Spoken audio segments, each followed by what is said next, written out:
জাল তাদের উপর ফেলে দেব, যা গাছের সঙ্গে লাগানো থাকবে। ঠিক তখনই আমরা ঝাঁপিয়ে পড়ব এবং তাদের ফাঁদের মধ্যে আটকে থাকা অবস্থায় তরবারি দিয়ে মেরে ফেলব। তখন মেষপালক ছেলেটির বুদ্ধি এবং সাহসে মুগ্ধ হলো। সে আনন্দিত হয়ে ছেলেটির সঙ্গে প্রস্তুতি নিতে এগিয়ে গেল। পরদিন ভোরবেলায় এতিম ছেলেটি ও মেষপালক পাহাড়ের পাশে চলে গেল।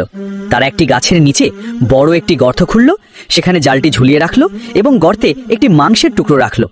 এরপর তারা দূরের একটি গাছের আড়ালে লুকিয়ে থাকলো, হাতে তরবারি নিয়ে নেকড়ের আসার অপেক্ষায়। তারা কিছুক্ষণ পরেই নেকড়েরা মাংসের গন্ধ পেয়ে দ্রুত গর্তের দিকে ছুটে এলো এবং সবাই গর্তে ঢুকে পড়ল। ঠিক সেই সময় ছেলেটি দড়ি টেনে দিল, ফলে জালটি পড়ে গেল নেকড়েদের উপর। ফলে তারা জালে আটকে পড়ে ছটফট করতে লাগলো। তখন মেষপালক এবং ছেলেটি সাথে সাথে ঝাঁপিয়ে পড়ল এবং তরবারি দিয়ে নেকড়েগুলোকে হত্যা করল। অতঃপর মেষপালক ছেলেটির বুদ্ধি এবং সাহস দেখে খুব খুশি হলো।